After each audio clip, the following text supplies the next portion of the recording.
Histoire. La fleur perdue. Dans un petit village niché entre les montagnes et les vallées verdoyantes, vivait une jeune fille nommée Leila. Ce village était célèbre pour ses magnifiques jardins où les habitants cultivaient des fleurs et des plantes rares.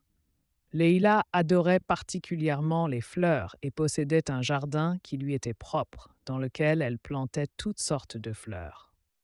Un jour, sa grand-mère lui raconta l'histoire d'une fleur rare appelée la fleur perdue, qui ne poussait que dans un endroit lointain et inconnu au cœur de la forêt entourant le village. On disait que celle qui parviendrait à la cultiver dans son jardin vivrait une vie de bonheur sans fin. Cette histoire éveilla la curiosité de Leila, qui décida de partir à la recherche de cette fleur mystérieuse. Dès le matin, elle prit son petit sac, y mit quelques provisions, et sur son aventure, l'endroit lui sembla étrange et silencieux. Les arbres offraient une ombre dense, et l'air était rempli du chant des oiseaux et du bourdonnement des insectes.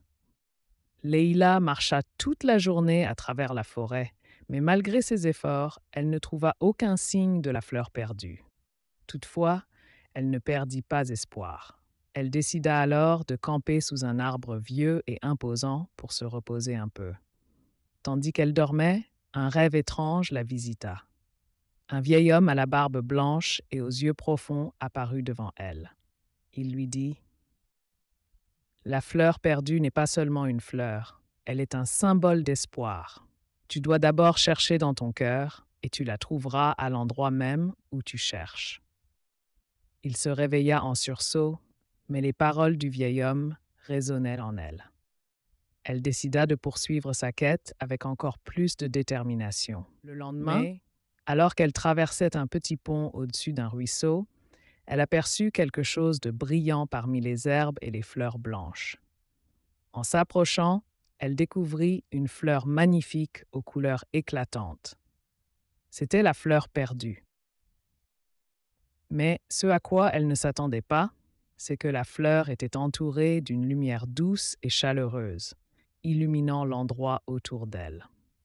Lorsqu'elle la prit dans ses mains, une chaleur douce se répandit en elle, et elle ressentit un profond bien-être.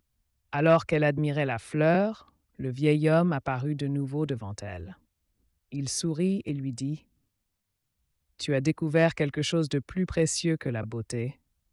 Tu as découvert que le véritable bonheur ne vient pas des choses matérielles, mais de la paix intérieure. » Leila comprit alors que la fleur perdue n'était pas simplement une merveille botanique, mais un symbole profond de patience, d'espoir et de recherche de la paix intérieure dans tout ce que l'on fait.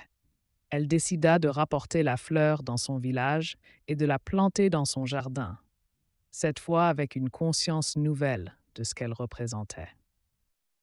À son retour au village, les habitants lui demandèrent des nouvelles de son aventure. Elle leur raconta l'histoire de la fleur perdue et les leçons qu'elle avait apprises lors de son voyage. Tous comprirent que le bonheur ne réside pas dans la quête d'objets lointains, mais qu'il se trouve en nous dès lors que nous nous efforçons de le trouver. Les jours passèrent et le jardin de Leila s'épanouit sous une multitude de couleurs. Les gens venaient de loin pour voir la fleur perdue, mais Leila savait dans son cœur que le véritable bonheur réside